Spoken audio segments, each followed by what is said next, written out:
Howdy, my friends, and welcome into the 350th episode of this here podcast. We're so glad that you are here. I was actually traveling up in the Pittsburgh, Pennsylvania, and the Ohio area this past week, and I got a text from Sarah, who works with me, and she's like, hey, you should do something special for your 350th episode that I definitely hadn't planned.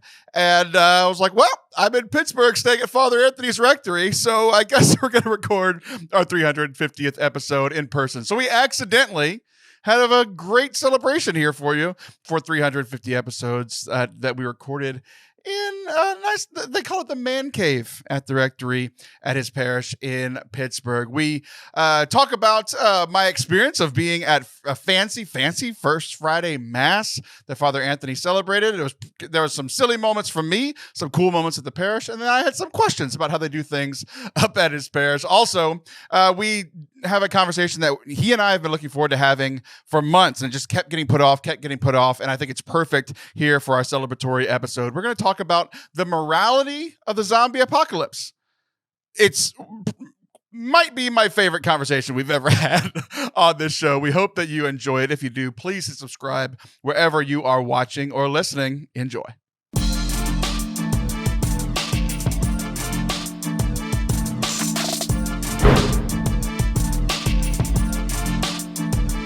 Hello there! Hi! And welcome to Forte Catholic. I'm Taylor Schroll. And this is our fireside chat with Father Anthony Sciarappa. There is literally a fireplace. There's a fireplace right over there. It's not on, but there's a fireplace right there. We are live in Pittsburgh. Not only from Pittsburgh, we are in your rectory. Indeed, yeah. We're in the man cave at the rectory, which I think is technically all of the rectory. Technically all the rectory would be the man cave, yes. Yeah, you're right. But I'm here. We didn't really tell anybody. You know why we didn't tell anybody?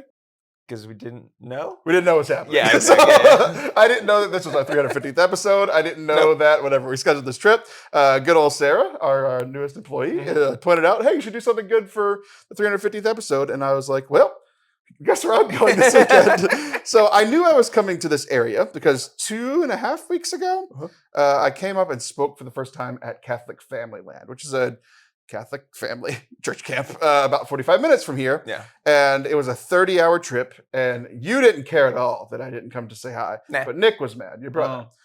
So I was like, okay, let me see if I can move some flights around. So for like a week and a half, I called and texted you and Nick to see if it would work out. And then the Thursday before I left on Friday, y'all were like, okay, you can come. Yeah. So I changed my flights, and here I am. There we go. And it's been great.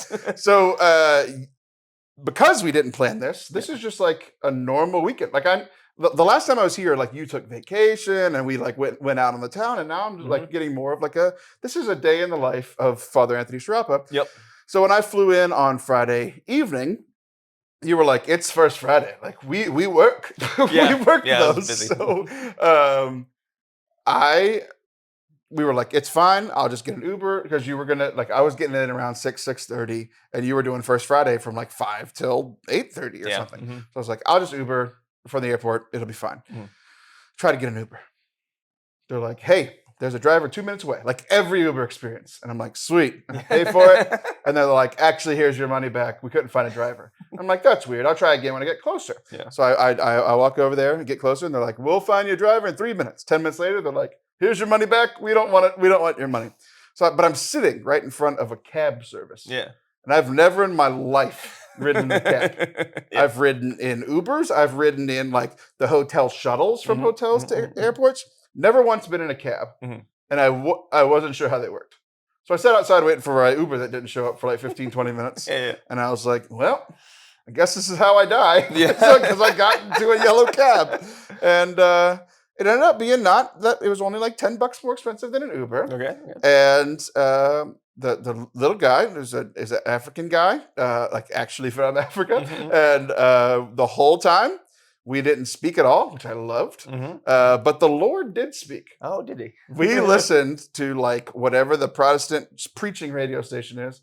I listened to 2 different preachers on the way to your church. And then I got dropped off like legitimately at the front door of your church. Yeah. Like there's a road, and then there's like I don't know, just pavement.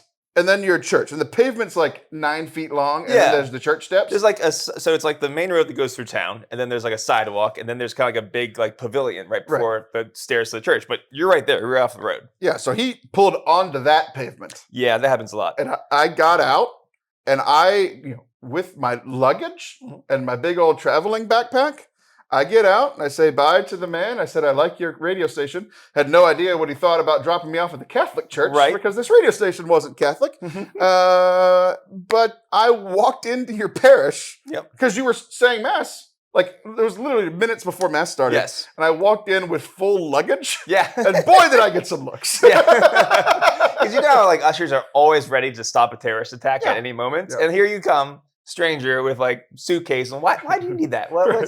Is this a homeless man? Is this, what's going on here? And I mean, some people say I look homeless all the time, but especially after the hours and hours of flights that I took, I looked about as homeless as I get. And, I had eyes on me the whole Mass. I would like to say that I felt the Lord looking upon me, but it was not the Lord that I felt looking at me. No. The craziest time that I had eyes on me was when I needed to go to the bathroom about halfway through.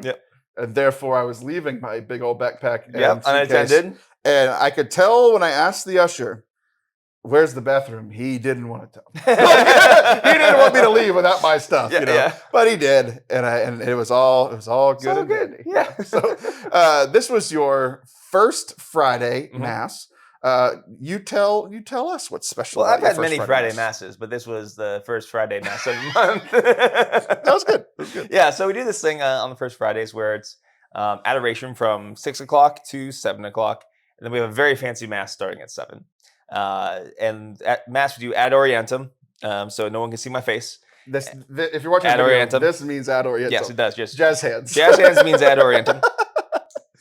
We usually have like a scola. Do a lot of chant. A scola is like a fancy choir. Okay, a scola to me as a Houston kid is a basketball player that played for us when we were going to the playoffs a lot. No, was this person also a good singer?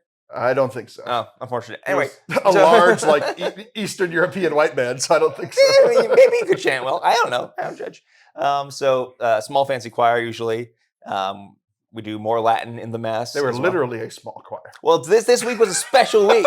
Special week. We had a very tiny choir. Meaning this week we had this thing which we have begun to lovingly call Chant Camp, where it's like a little camp for kids.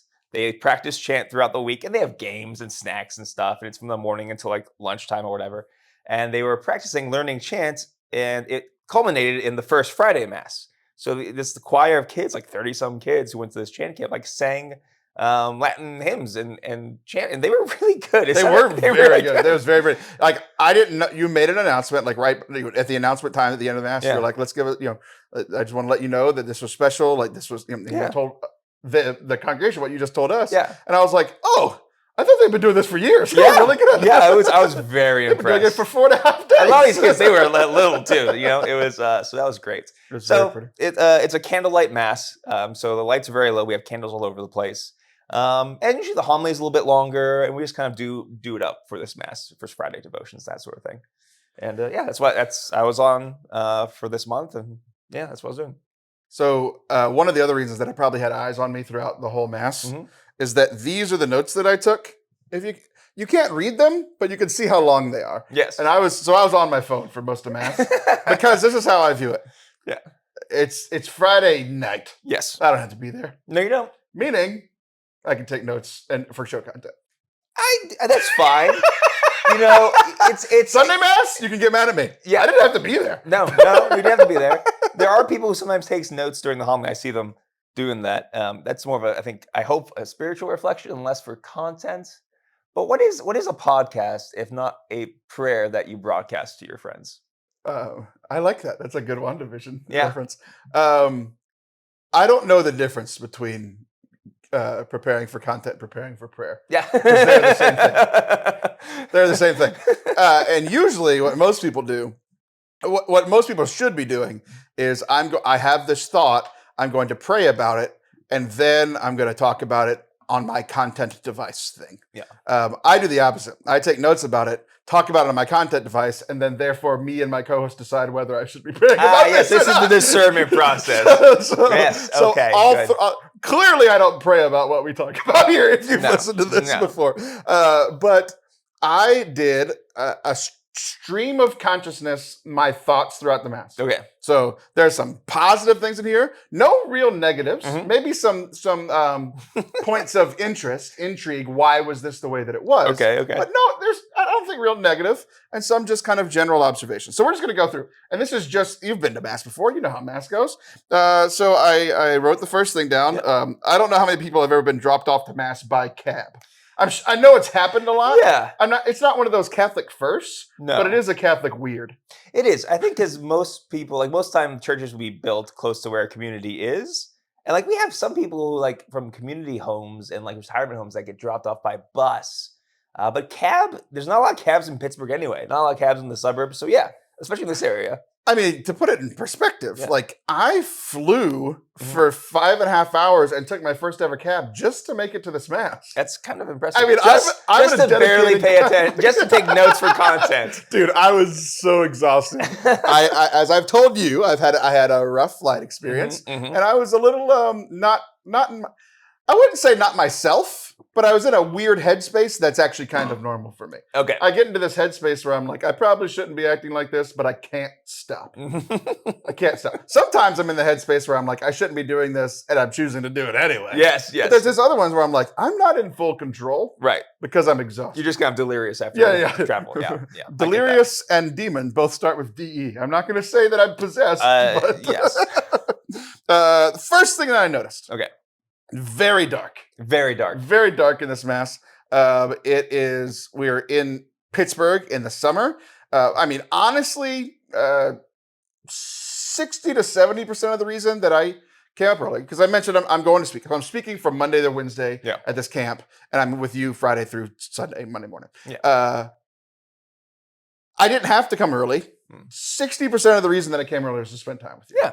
40 was just that it's 20 degrees cooler than here than it is in Texas. Right. It's been triple digits every day for a month, and there's no end in sight. And I was like, I just kind of want it to be in the 80s. So y'all are like, it's so hot. I'm like, this is chilly. Yeah, you know? yeah. But the first thing I noticed is that it's a little hot. There's no AC in the church. No. Which there wouldn't be any Catholics in Texas if we didn't have AC in the church. They'd all be dead. So is that a traditional thing to not have AC? Is it because it's an older church? Is it because it's the North? Why was there no? Yeah, so exactly. A lot of those things. There is heat in the church, but there is no you can't AC. just flip it. No, you can't like make the hot steam going through the pipes into cold. I don't know. So the church was built in 2 stages. The bottom floor, which is now a hall, it was kind of like the first church, if you will, and that's air conditioned. And the top is not, and it might be just because of technology of the time. It's a really big church, right? So it just was not built with AC. We have these fans that we plugged into like walls and stuff. So, which is very not traditional, which is why I was kind of confused. Yes. I kind of feel like it's a traditional thing because I felt like I walked into 1864, like in a good way. Yeah. Like it was like, I felt the ancientness of Catholicism. Like this has been here for way longer than I've been around. Like, but then I was like, there's also like $8 fans in the stained glass windows. It's really embarrassing. That's the most embarrassing thing. The church is gorgeous, and we have like these $8 white desk fans, many of which are kind of like broken, and they're just like, and they're kind of almost like taped to the walls. And we do it every single summer. Church not AC, go brr. Yeah. So it's whatever, it's not a perfect place, but So. There was some talk about getting like AC in the building, and apparently like to do that with like $1.8 million. I think that was a few years ago. I think we're thinking about doing another like evaluation, see if it's possible. But who knows with that? I've got $10 for the cost. Okay. I think if we held a collection in one weekend, we'd raise the money. Yes, just do it in the hottest week of the summer. Yes, just one collection. We're doing a collection. Yeah, we need to raise $2 million. We got 5. We're doing a second collection, also for the AC. Yes. They're both for the AC. Mm-hmm. We just gotta ask you. I will keep preaching until we get the money. Let's see who dies first, the preacher or the And the thing is, it was not super hot outside, but filibuster hobble. Yeah, exactly. It wasn't super hot outside or anything, but just it's so humid and the heat gets trapped in that building. It's rough. It's a sweaty day. So it was warm, but it wasn't hot. No. Like even with the AC on, like in our Texas masses recently, like it's been hotter than Yeah. that. Like it was warm, but it was like this is a nice new experience for me. But the darkness was also confusing because I had been in here before. Just like you just showed it to me. You're like, here's the church. Yes. Okay, let's go back now. Yeah. But all the lights were off. With the ability to be like, so you can't just flip a switch and the AC turns on. Right. But you could literally flip a switch and the lights would go on. That is how lights work, yes. Not in my bedroom. I flip it on and then about 3 seconds later it turns on. Yeah. Which made me think like, I thought about the creation story a little bit different. Let there be light. 1, 2, flickers a little bit. Yeah. He's like, I gotcha. I am powerful. Let there be light, go burn. But why was it so dark? I couldn't see you. Yeah. I couldn't see the lectors. So it was like hard for me to. I felt like I was listening to a podcast in the prettiest podcast listening space ever. Yes. Because I couldn't see you guys. Yeah, so I'm like, okay, here's the Mass podcast. Yes. So one, you are all the way in the back. So there's that. Where I belong. Yes, obviously. I can't bring a bomb to the middle of the No. church. Do less damage that way. So we do this thing, and normally it's actually darker because during the winter and stuff, there's like no light coming from the outside. And the idea is just a candlelight mass. It's kind of more subdued in the environment. It looks pretty. It did look pretty. Yeah, right? And I didn't have to see you, so it looked Exactly. You have to see like the sweat like going through my eyebrows into my eyes and me crying the entire mass. But yeah, that's all it is. It's just a choice, to make something a little special, a little different. And that's really all it is. It's not like necessary or anything. But we do that for our first Friday masses. We also have a Sunday evening mass where we do candlelight mass, same deal. Gotcha. So I wavered on it back and forth because I was like, even trying to make some assumptions of like why this is, and it's like it did feel more ancient and more like I'm going back with like the good and the maybe not so good. The bad was like it was harder for me to pay attention, sure, just because like I wasn't like I like watching people's voices whenever they talk. If you do too, youtube.com/Forte Catholic if you listen to this on the podcast. There you go. But also it was like.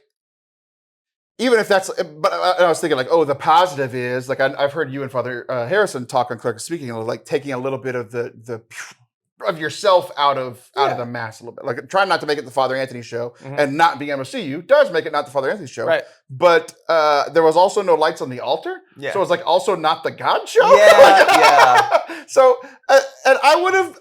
I kind of wrestled with it through Matt, for a couple minutes. I only thought about it for like 3 minutes and took notes about it, and then I moved on. Yeah.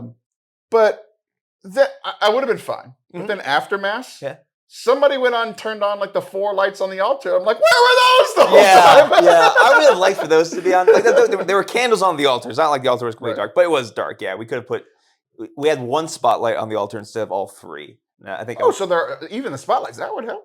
That's a compromise. Yes. That's what I would prefer. But the thing is, like, when you have so much to do as a priest, if someone else is setting it up for you, you don't complain that much. It's like, it worked and it's fine. I'm not going to tweak, every little thing. So I gotcha. Okay. Next, the Alleluia. Yes. The intro to the Alleluia. So like, like at any mass, like Mass of Creation. Bum ba da ba da bum ba da ba da bum ba da ba da bum ba da ba da. Alleluia. Like there's that little intro part. Sure. The like 7-second intro to the Alleluia on Friday night is the most terrifying music I've ever heard in the church in my entire life. It sounded like brum, brum, brum, brum. It was like and like Alleluia literally means like praise God, praise Yahweh, right? So typically it's like a la la la la la, praise you God. It's like a happy thing. Sure. And this was more like remember God exists, you sinner, and kind of like reminding you that Satan exists right before you praise God. And again, I kind of would have been fine with it if it was like the intro and the outro. Yeah. But then it was just the intro for like 7 seconds. And then it was the sweetest little pretty Alleluia with the kids singing. And it was sweet and pretty. And the scary, scary music never came back. Yeah. And I'm like, what just happened? It was one of the strangest musical experiences. Yeah. Not worse. I've had 1,000 worse. Yeah. But scariest musical experience in a mass. It's funny because I had did not strike me at all. Maybe because I've been at the parish for a long time. It almost literally struck me. Yeah. Like I physically felt it. Did not notice this at all. So we got this very fancy old pipe organ, and we've got some musicians that they pick different hymns and stuff to do for like the musical like intro and outro stuff. So I don't know if that was like an ad lib kind of deal, if that was part of it, but it did not strike me at all as anything different. Oh yeah. Yeah. I was physically injured for like 4 minutes. Go! I recovered by your homily, but I don't remember what the gospel was. So I put here, praise God, or else. I like that though. Maybe you fell asleep during the readings, and now it's like, hey, it's the gospel. Yeah, it's because I couldn't see. So the other thought that I had was that the organist, I'm making all this up. None of this is real. But that the organist is like a person with a past. Yeah. It's like he used to play organ in like a screamo satanic band. Mm-hmm. So it's like he was playing that style and then remembered that he like went through RCIA and started playing super sweet. That's again, probably exactly what happened. Yeah, that's the most reasonable explanation. Okay. Yeah. So again, this is just stream of consciousness. So my next quote. It was Jesus is not special. Jesus is not special. And the reason that I wrote this was that I didn't remember the gospel, but I did at the time. Yeah. Jesus was not welcome in his hometown, and so they thought Jesus isn't special. Yeah. He's just a kid that grew up with Joe and Mare. Yeah. And he's not special. Right. Who's this guy? Yeah. How dare he preach to us? And therefore he wasn't able to perform miracles because he was like, well, fine. I'm not going to perform miracles. That's exactly how Jesus talks. Yes, he's very vindictive. But it was also the feast of Saint John Vianney, who's the patron saint of priests. Mm-hmm. And I have a big connection with this prophet not welcome in his hometown. This was the last reading when I lived 45 minutes from here. Uh-huh. And it was the last reading on the last Sunday before I moved to become the youth minister at my home parish. Uh-huh. Didn't go too well. Yeah. It went well for about a year, then it didn't go well for the next year. Yep. So it's a scripture about prophets, and it was very prophetic in my life. Yes. And then I was thinking, because I'm like, here with you, you're my friend who's a priest, and it's cool that I'm here on the feast of St. John Vianney, because he's the patron of priests, he's the patron of my friend. Yes. Who's here. I can't see him, but he's somewhere over there. I can hear him. Yeah. But for diocesan priesthood, I never thought about this verse connecting with diocesan priesthood. Because you're a priest, maybe not in your hometown, but not far from it. But it's Pittsburgh somewhere, right? Yeah. So have you ever felt like, prophet not welcome in his hometown as a priest of a diocese? Not so much, because at least in our diocese, so you're saying you're better than Jesus. I'm saying that I haven't been in my hometown, is what I'm saying, I'm not saying I'm better than Jesus. You may say things like that, but I do not. My quote that Jesus is not special might not be true, but it can be true for you. Yes, Father Anthony is certainly not special. So priests rarely, if ever, in my diocese get assigned to their home parish where they grew up. Mm-hmm. So a lot of times that's not an issue. And I'm in the South Hills of Pittsburgh, and it's basically an island unto itself. Like in Pittsburgh, this place of 3 rivers. If you have to cross a river or a bridge, it might as well be in a different universe. And there's lots of rivers and bridges and that sort of thing. So not so much that. That's never been a thing, because everyone is so for church and parishes. You have your parish. It's kind of all you know of church, and priests come and go. And so I came out of nowhere for these people. Barely anybody had heard of me, because I was just in a different area of the diocese. So that's never been really much of a problem. Good. I'm happy for you. Yeah. I'm more like Jesus than you in this scenario. Some people might just not listen to me, but it's not because I'm from their hometown. This was what? Yeah. About 20 minutes into Mass or whatever? Probably. So at some point we sit down, you're giving your homily, and I'm still kind of taking in the beauty and the massiveness of this church. It's huge. I literally introduced it on FaceTime to my daughters as a castle. Yeah. And they believed me. It's believable as a castle. Father Anthony lives in the castle. Yes. So sometime towards the beginning of your homily, I noticed the greatest part of the design. And I think you could put 800 people in there, and maybe one other person would recognize what I recognized about the best part. Maybe not the prettiest, but the best part about the architecture of this building. Huh. there are these large pillars. Yeah. Like 8 foot round. Like I couldn't hug to half of it. No, they're you could not. huge. Yeah. And they're at the end of pews. Yeah. Which make them perfect for parents of little kids. Yeah, to hide the kids.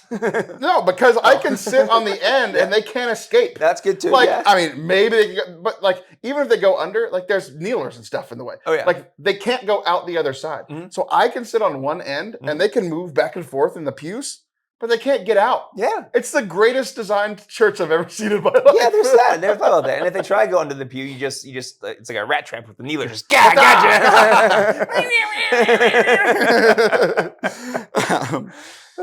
One thing I heard during your homily was that your parish has 6 men in formation for priesthood, which is insane. 6 people from this parish. Yep.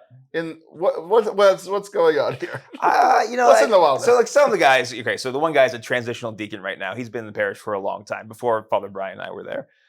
2 guys are entering seminary formation now. This fall. Other guys, I think it's been a very active, alive parish for a long time. I think especially the last bunch of years, like the focus on the liturgy. You saw how many servers we had for this mass. I guesstimate 28. Yeah, it was. And you have these young guys who enjoy serving and stuff, and they get involved in the liturgy in a way that's like, they were asking me to use incense. I'm saying, no, we can't use incense this mass. Like they're getting really into it without any of my like prompting. I think that's a big part of it as well. It helps with the incense that the windows are open. Yes, yes, it does. When it's closed, that place gets smoky, even though it's big. And we have a great youth ministry for the last few years as well. I mean, who knows? But it's a sign that we're doing something not wrong, right? Yeah, People like that's a lot, man. That's a lot for one parish. It's crazy. It is. So it's source of healthy pride. I think we're doing something right. Our parish has healthy pride in the 2 bishops that grew up in our parish. That's pretty cool. So less priests from our parish, but more bishops. So more bang for your buck. We're winning. Yeah. I noticed this in my parish last weekend, and then I noticed it even more. I literally had this thought, and then I came to your church, which does what my church does, but like with an extra 33%. Okay. Why are churches so tall? Why are churches so tall? There's no point to it. I don't know. Why are churches so tall? What's the point? It's so much empty space. Now, before you answer, I get prettiness in a church. Sure. And there are pretty things on your ceiling. There are pretty things. There are pretty things. But there's a lot of empty blank space between the pretty ceilings and like the pillars that I was just mentioning. Yeah. I feel like you could have the same prettiness and the same amount of prettiness that I was guesstimating because I use basketball goals in my head. It's probably 50 to 60 feet tall. And I think it could be 30 and be just as pretty. I don't get it. So a question for you. Yes or no, the church is kind of like God's house, right? Not kind of. It is. It is God's. Okay, good. And is God small or big? Both. I would argue that God's very big. He dwells in the atoms in my finger. He does, but you know how many atoms there are? So many. I only know 3. Okay. The point is, it's God's house. I think God's very big. He can sometimes be small, but for the most part, it's very big. And he has to fit inside the house. So that's why it's so big. Also, you need room for all the angels. There's angels at Mass, and they're not going to sit in the pews. They have to chill up there, right? That's where they go. That's why they have the wings. They're up in the air. That's why a church is supposed to be big too. Place for all the smoke to go when we use incense as well. Very practical. God is big, so churches are big. I think it's anything but practical. I think it's largely impractical. No, and I mean the pun. What the real reason is that it's the church itself is kind of like this sacrament pointing towards God. Quite literally, how Jesus ascends into the heavens. Like the whole church building with its spires and everything is pointing towards the heavens. When you walk in the church, one of the first things you do in that church is like, whoa, you look up, right? So it's kind of like lifting your senses up in a certain sense. That's why churches are so big. I think you can get the same effect with a 30-foot tall church. I think it's still bigger than others. Sure. I think if God the angels are going to live there, we should make it a 6th-floor building and let them stay in the top. Give them top like little 5 apartments and floors. stuff. Yeah. Give them a little penthouse suite. Yeah. It was just one of those things I just never thought about it because most of the churches that I grew up going to are not this tall. Yeah. And they were just fine. Yeah. And then I come here and I'm like, why? But you could have had AC in the 30th church. Yes, that's also true. It'd be worth it for that. If I could go back in time in the 1940s, it'd be like, no, make it smaller so we're going to have AC. Yeah, there's nothing wrong with a short church. Like I grew up in a church that was not very tall at all. But you do notice a difference, right? You walk in and you're like, oh, this is very big. There's something about it that's kind of like, whoa. I did. That's the effect for. Okay, not convinced. The homily seemed perfect for me. Okay. Did you can be honest, did you once in your prep for this homily or during the homily think of me? I was aware that you would be there. In the same way, like when my parents show up at Mass, I know they're going to be there, so I'm wondering what they will think of it. But I just prep the homily for the congregation or whatever I think God is asking me to say. So it was not for you, though I was aware. I was like, I wonder if Taylor will like this or not. But we're going to preach and see what happens. Okay. So that much. That's fair. That's fair. I have been known in the past. I often think, could it be a prideful question? Yeah. But there have been times with priest friends of mine that I've like either given feedback to for past stuff or they know something's going on. I just had a conversation with them during the week or whatever, where like they've said, it's like, I literally had my pastor say to me, I thought about you during the intro of my homily. Not the whole time. Right. But I had commented, I think I even shared the story here on the podcast. Right. I commented on his intro. And he did a very different intro. It was a like stark and like it's gonna catch your reaction intro. Yeah. And the next one was so playful and fun. And it's like he's like I thought about you when I was doing it, and like that's not saying it's about me. I don't think that's a pride thing. No. But it's like it's happened enough times where I feel like, especially with like when I was running retreats and conferences, I'd be like, hey, this is what we've been doing. This is what. Preach what you want, but this is what we've already talked about. This would be a great finisher, and like so, I have influenced some homilies before, right? Sure. This one just seems so tailored to me that I was like, I wondered. Sure, yeah. But so I'm glad it wasn't, but it was really good for me. Yeah, a few things may happen, like. Things I address in homilies, usually it's not just one person who is struggling with this thing. Usually it's a lot of people struggling with this thing. But I would say the worst, I really never try to create a homily with one person in mind because like that means it's going to be a bad homily in a certain sense. Now, if you think of somebody, whatever. But the few times I think a homily about me would be incredible. It'd be interesting. For you, I guess, and people who knew you. But the worst that has happened is like I'm preaching a homily, and as I'm preaching, I see someone in the congregation, and I think about a conversation we've said. I think to myself, oh, I hope they don't think I'm preaching about them, because I'm not. But that like I can see how they might think that because of what I know or whatever. Right. But yeah, no, I try to make sure not to do that.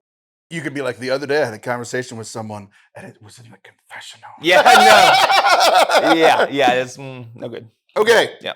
My next note is still about your homily. I really, really enjoyed it. Cool. And I'm just going to read all of this because it's a lot kind of packed into one thing. And this is what I wrote at the end of the homily. Right. So you have said in the past, especially on Clerically Speaking, you've also said it here, that you aren't fully yourself or you are a muted version of yourself at Mass in homilies. Yeah. Like to not make it the Father Anthony show. Right. So I think what I was worried when I heard that. Yeah. Like from far away. Because I have, the only time I have seen you celebrate Mass was in two vastly different scenarios. One was you were online here and I was mining for content over there and watching you to make fun of you. Yeah. That is not a Mass experience. No. That's a Taylor sitting on his computer doing a podcast experience.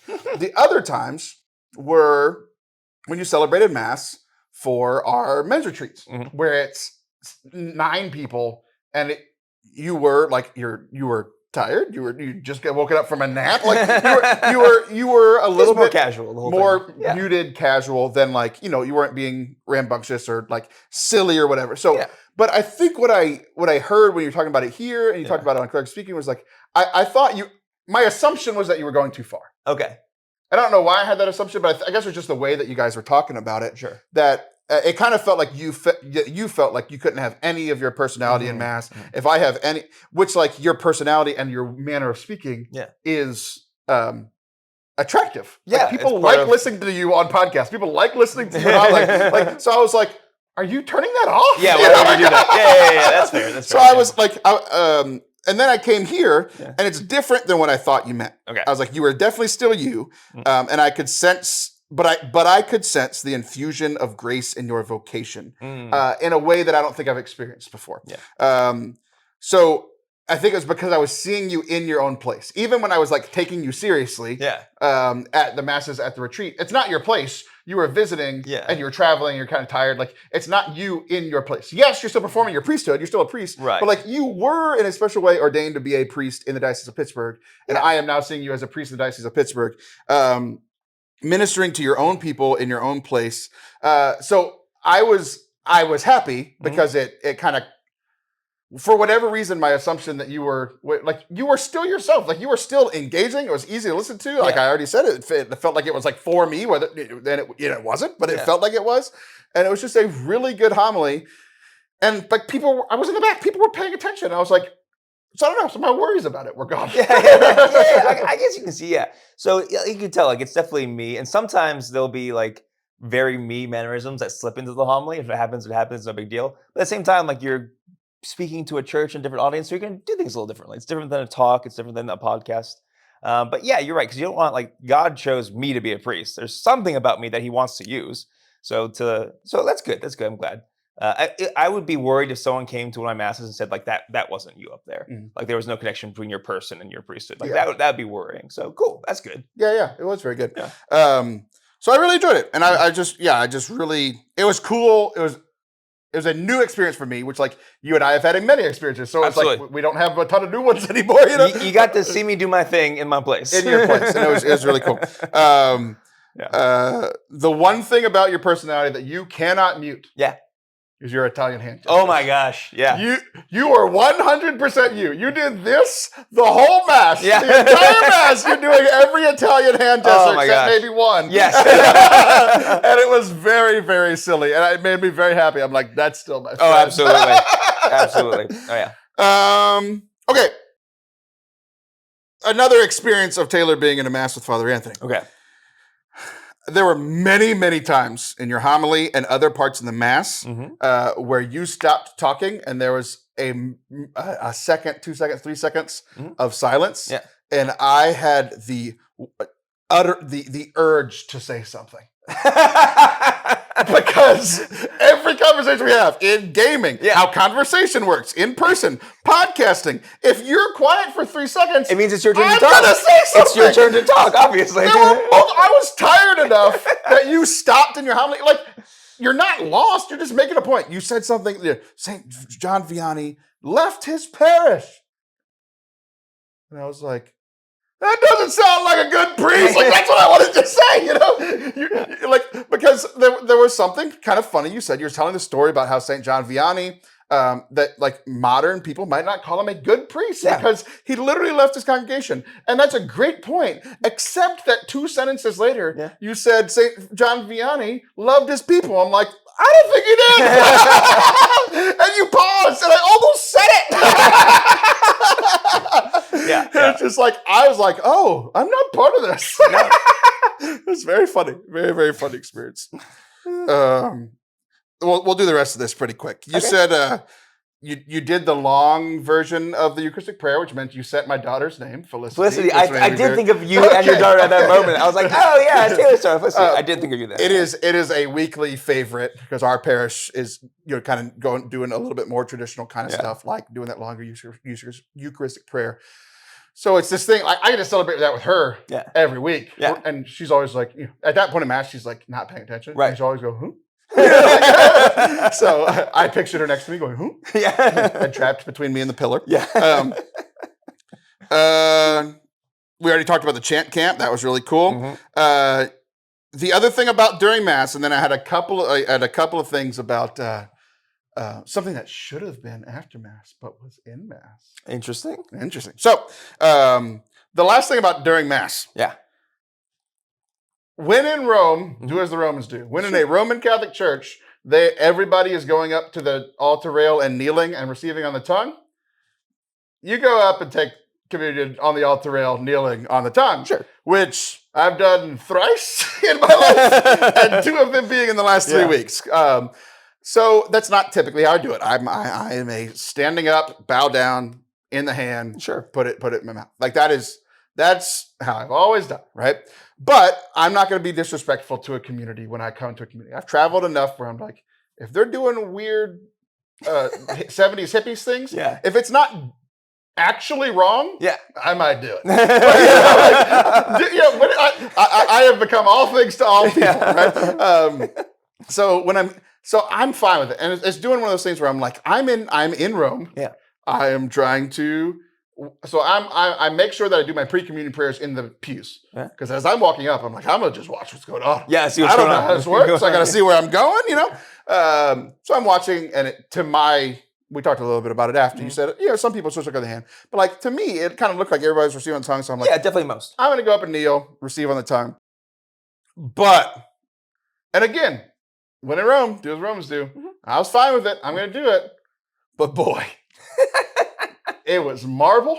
Yeah. With no padding? Yeah. That is mean. That's mean. When have you ever had to kneel as the priest on the marble? That's so mean. I have to kneel on marble for different things. I've done that. Yes, especially during Holy Week. I was so mad. That's fair. Which is why I announced, I think this made sense to you after the fact, that like before communion, it's like, if you have trouble kneeling, just please stand at the altar rail. Because when we first started doing this, some of the older people who always forget that they're old. They want to do all the things. And I've seen them like kneel down. And I'm like, don't, because I'm afraid you can never get back up again. Right? Don't do that. So, yeah. Well, I realized after that I wasn't able to kneel after I knelt. Yeah. All right, here's the last thing. Okay. You are a large proponent of, what is it? Do the black, say the red? Yeah. Is that what No, it is? opposite. Say the red, do the black. Okay, say the red, do the black. Huh? Isn't that what I said?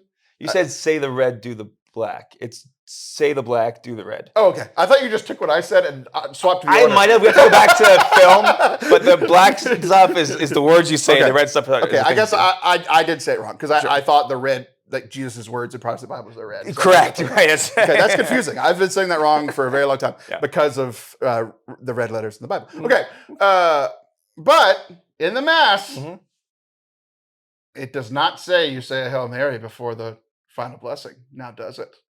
We did not say a Hail Mary for the final blessing. You said multiple Hail Marys before the final blessing. I gave the final blessing, and then we did all the Leonine prayers. Reverend sir, you did not. Yes, I did. No, you did not. We have to go back to the tape. You did not. You said Hail Marys, and then you gave the final blessing, and we left. I feel like I said the prayers after the go in peace. Because you did not. Are you sure you were not delirious? I promise you, because I was so surprised because of everything I know about you. I think you were, I think maybe the heat got to you a little bit. Maybe it did. Because what is supposed to happen, and I think what I did, but maybe I didn't. 100% not. Yeah, whatever. We end with the final blessing, and then we do the Leonine prayers, which are 3 Hail Marys, another prayer to Mary, I think another prayer to Mary, and then the St. Michael the Archangel prayer. We only do that on First Fridays. Normally, we just end the Mass after the final blessing with the St. Michael the Archangel prayer. Okay. Because we are St. Michael the Archangel parish, yeah. So if I did that, mea culpa, my fault. It was not intentional. You did. That wasn't my actual problem because, again, I don't care. Yeah, of course not. Yeah. But it was just a funny thing because you've been, it was very much against who I thought you were, right? No. I'm stupid, so it makes perfect sense. It's perfectly in line with who I am. Here's what I actually had a problem with. Yeah. As an outsider to the parish. Yeah. I'm just going to read my notes. Mm-hmm. I'm taking notes live as this is happening. Mm-hmm. Mass is over. I can do whatever I want. Actually, it wasn't. It wasn't. You hadn't given the final blessing. Yeah. First Hail Mary. I was like, oh, this is nice. We just talked about her at Foundations the night before. Thursday night. I'm at First Friday Mass. Thursday night, we had our Mary night at Foundations, and it was beautiful. One person there struggles with Mary and stuff. So I said that first Hail Mary for them. We started the second Hail Mary, and I said, uh-oh. Because you and I have talked before about being trapped with prayer. Yep. Bus rosaries? No, thank you. No, thank you. Plain rosaries? No, thank you. Rosaries out loud before Mass? No, thank you. I'm trapped. Mm-hmm. I don't want to be trapped into prayer. Yep. So we said the second Hail Mary. I said, uh-oh. We started the fourth Then we did a third Hail Mary. Yes. And then we started the fourth Hail. And I said, oh, no! But it was Hail, Holy Queen. Yes. And we moved on, and I knew that meant we were ending at some point. We did Hail, Holy Queen, and then the St. Michael prayer. But when we got to that fourth Hail, I go, oh, hell no! There were like 3 or 4 times I thought of you specifically. One, I'm in the back of the church. I see that you made it. Great. I'm happy that Taylor's in my home. Very happy. I thought about you when I mentioned Felicity in the prayer. Yes. When you went to receive communion, I'm like, I wonder what Taylor's going to do for communion. Yeah. He's not receiving on time. And like you did, I'm like, oh, look at that. And I was like, oh, look at this guy. And then I was like, as I said the second Hail Mary, I'm like, Taylor's not going to like this. He's going to be very confused by all the prayers. And to be clear, yes. I do not care Yeah. that we did 3 Hail Marys, a Hail Holy Queen, and a St. Michael prayer, especially on the first Friday. It's a special night. Yeah. I do not care at all that we said those 5 prayers. I did care that I had no idea where we were going. I was like, if we say a whole rosary, I'm going outside. I refuse. That's totally I'll say a rosary by myself outside, but you're not going to force me to do it. So it was just a really good time. I'm staying here at the Rectory. It's been so nice. The other 2 priests that are here, it's just nice to kind of say hi to them, see them.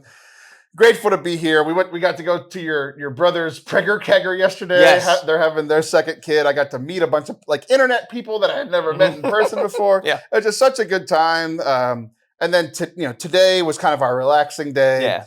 You took a nap yesterday. You took a nap today. I did take 2 naps. I published like 9 podcasts during your 2 naps, so I want you to feel a little bad. But also in a good thing, this Rectory has published a C- level Catholic podcast because you have recorded this show here before. We're recording it here now. Yeah. It's also recorded and produced a B to B plus Catholic podcast in Clerically Speaking. Yeah. As of today, it has now published the biggest podcast in the world. Yeah. From this Rectory, Father Mike Schmidt's Catechism of the Year has now been produced here. Come up with some original content. I dare you, Mike Schmitz. Stop reading someone else's book. That's Bush League. I did not think you said Bush League. All right, don't go anywhere. We're going to take a break, and we're going to do a segment that you and I have wanted to do. We just didn't have enough time for the last 3 months. Yeah.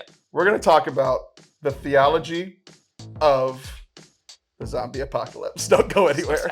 The only reason that we have survived for 350 episodes, 350 hours of Catholic podcasting over the last 7+ years is because of generous donors like you. We are a Catholic nonprofit, a 501c3, so the government likes us, the church likes us. So if you would like to become one of our financial supporters, you can do so at fortecatholic.com/donate. Our monthly donors are like the bedrock of how we are able to survive and continue week after week. We have people that give $5 a month, $25 a month, $100 a month. That's the most common. There's a few people that give more than that. But we would just really appreciate if you could partner with us. Also, we have a special project going on here at the end of the summer. Sarah, who I mentioned earlier, that is a big reason why we're having this celebratory 350th episode. I'd like to get her a new computer. So if you want to give a one-time donation, her main thing that she's doing is editing audio and video. Her computer's a little bit older, and I can afford to pay her, but I can't really afford to buy her a new the MacBooks that we used in order to produce shows like this and the other 20+ shows that we work with. So one-time donation would be really helpful there. It's fortecatholic.com/donate. Thank you so much for your support. Enjoy the rest of the show. Welcome back to Forte Catholic. I am Taylor Schroll. That is Father Anthony Schroll. I had a very terrifying face. That's how I looked during most of your mass last night. I have had this idea about the zombie apocalypse, and I have this thought that if I was in the zombie apocalypse, because I've played enough games in the zombie apocalypse, primarily The Last of Us, and The Last of Us has been on my mind because of The Last of Us TV show on HBO, and it was incredible. Good.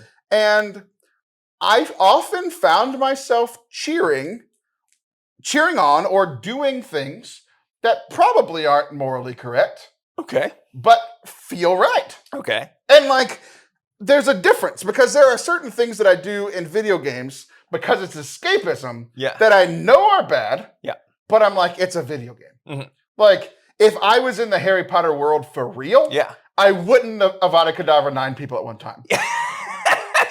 But when I played the video game, why not? They're not. You are damn sure that I'm Avada Kedavra. I'm trying to get as many Avada Kedavras at one time as possible. Right. So there's a difference. There's a difference between that and like, I have thought, probably like many men, and maybe some women too, what would I do in the zombie apocalypse? Absolutely. Am I prepared for the zombie apocalypse? Do I have enough guns and ammunition? Yes. How would I protect my family? Right. What if it was my family? You know, like, these are all important questions. I've thought about all these things. Every man has considered these questions. So I want to talk about the theology and morality of the zombie apocalypse. And if you think morality changes as the world changes. Okay. So, have you thought about this ever at all once, or am I insane? I mean, I have not thought of it on theological terms. I've done the same thing that you do. I imagine, okay, where would I build like some sort of base and like hole up somewhere? Where would I get my food? What weapons would I use? Who would I try to contact? That sort of stuff. Done all of that, of course, before, you know. So, some of the moral things where I'm like, I think that I would do what this character did, or I made this character do this thing because I thought it was the right thing to do. So, zombies. Yes. Essentially, we're going to agree on a couple of things. There's a bunch of different zombie things. We got to decide our zombie lore. Essentially, they're brain dead. Yeah. I think we can talk about, are they still human? Mm-hmm. And I think that will come up by asking this first question. Okay. So, a zombie. Let's start here. Yeah. A zombie is coming at me to attack me. Yeah. I shoot it in the head. It dies. Yeah. Did I morally do something wrong? Did you murder a person? Yes. Right? Because that's got to be the question. Yeah. So I think so. In most zombies, whether it's a virus, which is more like the modern zombie, whether it's like just coming back from the dead, I think that being stops being a human being at that point in time. Sometimes we call them like zombies living dead. Is that vampires? Anyway, at that point, you've changed from a human being to something else. A zombie to me is a walking corpse. So it would be illicit to shoot the zombie in the head. If the zombie apocalypse were to end, I think you should find all those bodies and give them a Christian burial. Okay. But that's not at the immediate, right? What if you already gave them a Christian burial? And then go back up. I would just put them back. Just dump them back. It's fine. You don't have to like the whole prayer. You're now Susan Lipton. Like, we did this once. Okay, you're fine. You're all buried, just not where you started. Now, the one thing that like is if it's the virus sort of thing, in a lot of zombie movies and games, there can be a cure. I think that makes it more complicated. This does. Okay, let's. Okay, sure. Right. Yeah. Let's stay here though. Okay, so a zombie is coming to attack me. Mm-hmm. I think there's no problem with killing them. Sure. Because if you went crazy and started to come and attack me, I have the moral ability to protect myself and defend myself and my family. If somebody breaks into my home, both in God's law and in Texas's law, I can. Which are the same thing, basically. It's just God's country. I can shoot that person. Yes, I can stop this life to defend this life. You can defend this life, my family's life. Yeah. Okay, so if it's coming to attack me, now, it's hard to talk about these things one at a time because you brought up a very interesting point. In The Last of Us, minor spoilers for The Last of Us, there's zombies in it. So, I don't know if you knew, but it is a thing where whether it was real or not, they were working on a cure, and they think that one of the characters has the only blood for the cure. Of course. Okay. So that made it weird because at the beginning, the zombie apocalypse just happens, and you don't know this girl, you don't know this person, you don't know any of this stuff, right? Zombies. But zombies start coming to attack your house, so he kills all of them. I have no moral qualms about that at all. Do your thing, my guy. Yeah, absolutely. And I felt great doing it. I was like, that's probably my neighbor I didn't like. It felt awesome. Yeah. But then, if there is a possibility for a cure, and they're attacking me, I still feel fine. Sure. Because that's just like a human being doing it. Yeah. Right? But if we're right here, and the zombie apocalypse happens, I know that there's a possibility of a cure, and they're just chilling over there, and like I need to get from here to down the street. If I know that there's possibly a cure, they're not attacking me. can I shoot them in the head? Yeah, see, this is the thing that, like, because, like, part of me was like, okay, I need for my survival to get to point A to point B. If I go from point A to point B, I will pass zombies who want to eat my brains, right? They have yet, I think you, yeah. I think if you just, like, start picking off the zombies before they attack you, I think in that case, that becomes, yeah, yes. That's a little dicey. I mean, this actually kind of gets into, like, just war theory stuff, which I'm not up on. Like, can you do a preemptive attack on a zombie? Part of me thinks no. Just war would say no. Yeah, right. But I'm kind of wrestling with like yeah. Okay, so if I'm just going over there to get lunch, yeah, I think the answer is no. Right. But if I need to get there because I need to get this girl with the cure there, now we're playing with just war stuff. Yeah, it's like I cannot, the whole Captain America thing, a life for a life. We don't trade a life for a life. I'm like, we do that all the time. You're a captain in the American military, Steve. We trade lives all the time, you idiot. Yeah. So, but it's like, I need to get her from here Yeah. to a building a mile over there, and there are zombies in the way. They're not attacking me yet. I actually think it would be fine. Like, I'm not saying it's morally fine. Yeah. I'm saying it's what I would do. Yeah. So I'm asking you if it's morally fine. Well, first, okay, this is a very good question, but, like, first of all, you said when people are attacking your house, totally fine with blowing all their heads off. But what you do that, and then you find out there was a cure. Is part of you like, whoops, whoopsie daisy? Maybe not even that. Because I'm still alive, and so is my family. Yeah, okay, zombie apocalypse. What would I do and what was the right thing? I mean, part of me is like, why would I risk my life and not shoot all these zombies beforehand?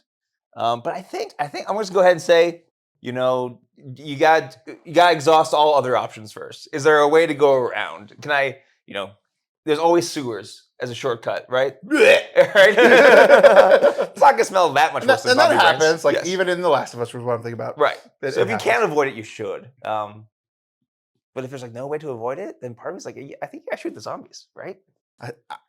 I'm going to. Am I going to be excommunicated for bad zombie theology? I don't think so. It's a new the church has not stated in finality about the zombie apocalypse. Speculative theology. Speculative theology. Yes. Okay. Here's one. Okay. This might be the one that we might disagree on. Okay. This is my assumption. Sure. You as the Catholic priest and me as the person who probably, when it comes down to brass tacks, protecting my own might be more important to me than my morality. I can see that being a temptation for anybody with a family. Right. So I'm not saying that's a good thing. I'm just saying that's who I am. Yeah. Right.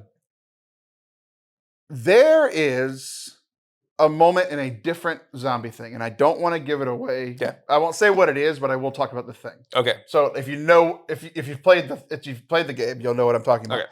But there's a situation where it's kind of like The Last of Us, where there is a man who is, for whatever reason, put in charge of protecting this young girl, and that is that's the core of my being as a protector, especially of young people and girls, right? Wife, 3 little girls, like coach girl, it's very important to me, and it always kind of has been. Mom, my sister, it's just kind of always been a thing for me. Well, in this story, the man is doing all the things that you would teach a young woman to do. She's probably 13, I don't know, somewhere around there. Yeah. Like doing all the protecting at first and finding all the food, and then over the course of the story, teaching her how to shoot, teaching her how to, because what if he dies? Yeah. Right? Yeah. And you get to the end of this story, and you, as the man, are bitten. And there's this girl. And you know exactly how long before you turn. And she has to make a decision. He says, I need you to kill me. It's he's done. Right. He's dying. He's going to become a zombie. He's going to become, and in this world, there's no talk of a cure. Yeah. There's no talk of a cure. That maybe down the road, but there's no talk of it. Nobody knows, right? And he's saying this is his final lesson. She has hurt a zombie before. She's never killed one. And he says, I need you to do this. Not for him. Yeah. But he's doing it for her own safety. Because there's nobody else around. Yeah. Right? And he says, I need you to kill me. And the choice is, you have a moral decision.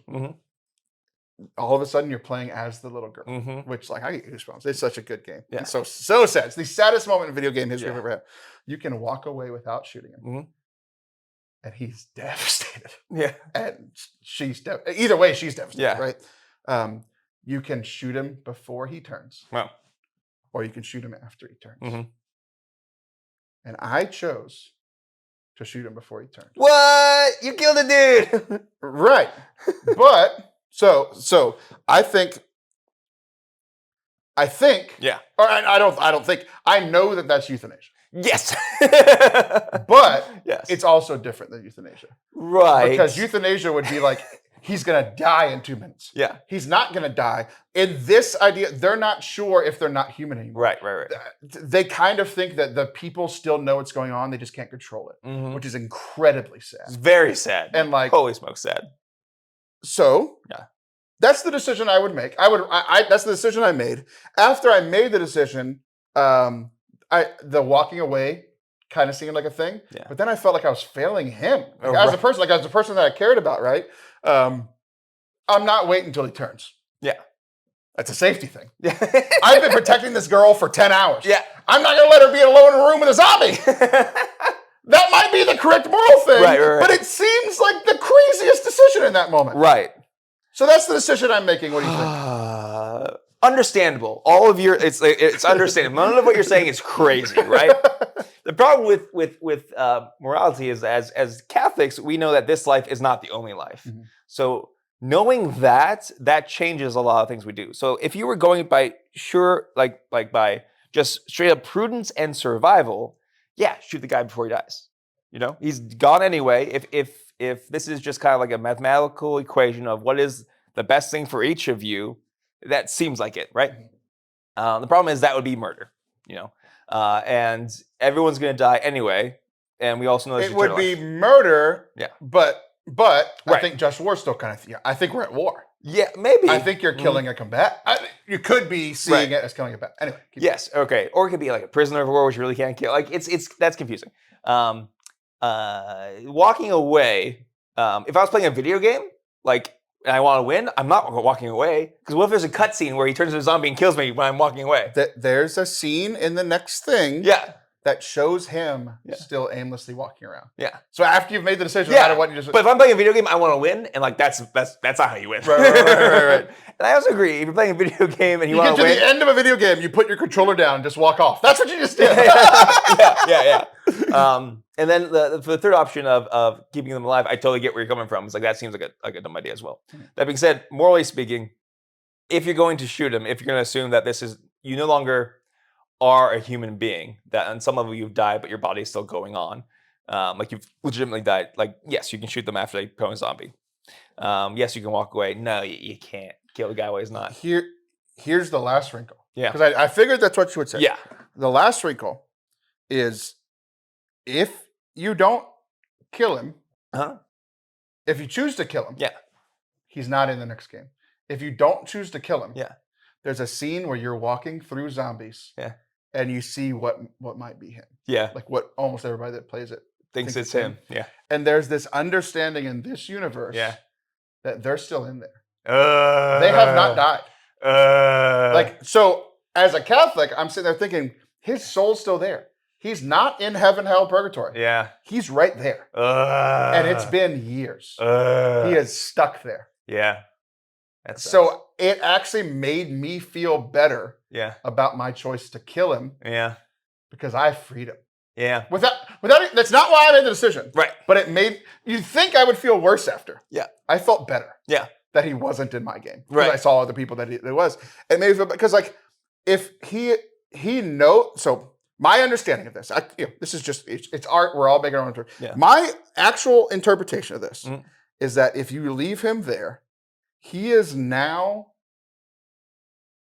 It's like he's in this middle place. Mm-hmm. He's not in heaven, hell, or purgatory. He's not dead. Right. He's right there, just out of complete control, and he's going to be like that until someone kills him. Yeah. Which, if humanity dies, will be forever. The heat death of the universe or something. Yeah. Like it could be forever. It could be a very long time. So I feel like. Yeah. Again, I'm not trying to validate my thing, but I am saying it made me feel better. It felt like the merciful thing to do. Now that can, again, bring up mercy killing, which is euthanasia. But it actually kind of felt like it was I felt vindicated. This is actually a very good point. This is a very good point because a lot of times, we as Catholics, we know what is right and what is wrong in a lot of these scenarios, right? Mercy killing, euthanasia is wrong. But one thing we don't, and that's true, that's absolutely true, but one thing we don't give enough credit to is that in real life, non-zombie life, these decisions emotionally are and relationally much more difficult to make. If you see your loved one just suffering, there's a part of you that wants to end that suffering no matter what, right? And we don't give that enough credit. We don't give that enough reverence. That these are not easy decisions, right? And I think a lot of times in the conversation, we're just focused on what is right, which we have to keep in mind, absolutely. But we're not pastoral to the fact that these people really suffer going through something. What if somebody, like in Canada where they're doing euthanasia or assisted suicide, absolutely wrong. But sometimes we don't give the suffering that person's going through enough credit, if that makes sense, right? Okay. In this scenario, that's what this brings up. I totally get it. Being trapped in your own body, which you may see yourself eat somebody, right? Horrifying. Yes. You may be wandering about the world for thousands of years until I don't know, a big piece of hail hits you. Maybe you're lucky. Maybe a tornado hits you. That's my worst nightmare. Yeah, it's horrifying. Just stuck. Absolutely. But in the really grand scheme of things, it's nothing in comparison to eternity. Eating a person is nothing in compared to. Absolutely. Yeah. And ultimately, eternity, we've got that's the one thing. It's very difficult to imagine, but the fact that God can make up for any suffering or evil we experience in this life, so much so that it will look like nothing in comparison, is not something we can imagine, but something we can have faith in. Yeah. So yeah, that's fine for me. I think I'm still killing him. Yeah, there you go. My final question. Yes. Final question. And again, I'm not going to spoil it, but if you've interacted with this thing, you'll know what I'm talking about. Yeah. We're going back to the scenario of you are an older man protecting a younger girl. Yeah. She, these scientists are saying that she is the only available thing for the cure. Whether she is or not, you're not sure. You don't know. They are 100% convinced. Yes. They are 100% convinced. You get to the moment, and they haven't told you, and you find out right at the end that this is your essentially by she's your daughter by this point. Yeah. This, as I'm playing the game, I'm picturing this is Felicia Ragnar. This is my daughter. It's not his actual daughter, but aren't video games supposed to be fun? No, they're supposed to make you think, which is what they're doing. Yeah. Sure, they can be fun, but I usually play the ones that make me angry. Yeah.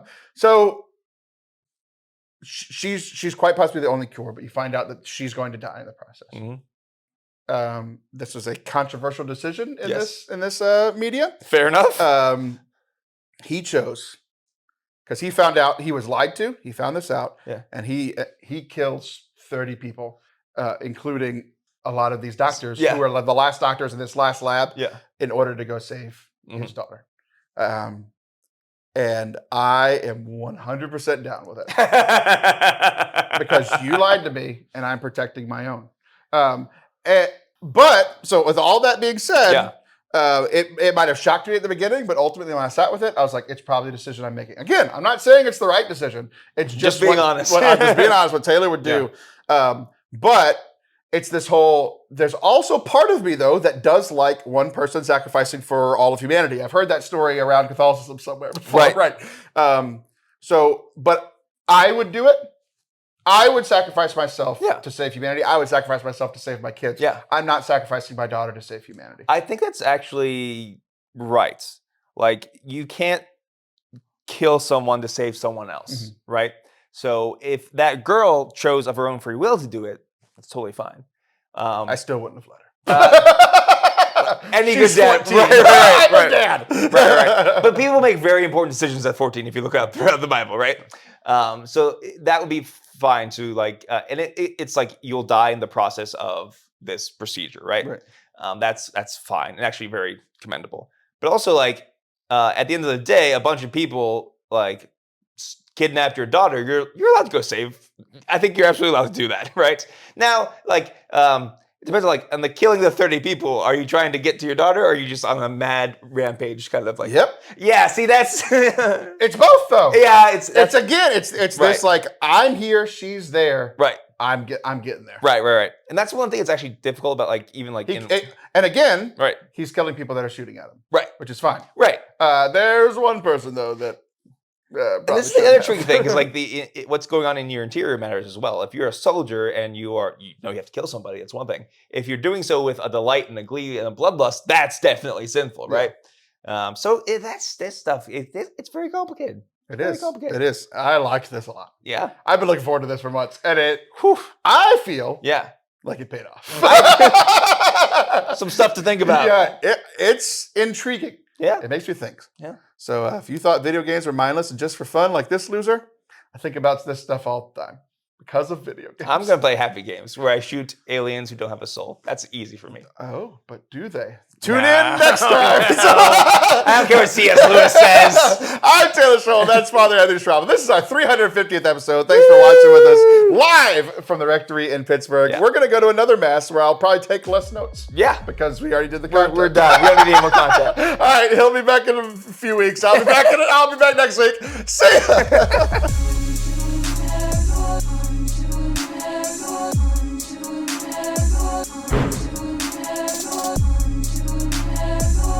Thank y'all for watching and listening today. We hope that you enjoyed it. It was a blast recording there in person with Father Anthony. If you did enjoy it, please hit the subscribe button wherever you are watching or listening, especially if you're over on our YouTube channel. If you're not, head on over to youtube.com/Forte Catholic. Subscribe now. Not only do we have full-length episodes of this show, but we also have Allison Sullivan's podcast, Center Saint Sister. We've got our Catholic Foundation series, which is our 10-week introductory course into Catholicism, taught by me and some of my friends here for our local parish that we recorded and posted here for you on the old YouTubes.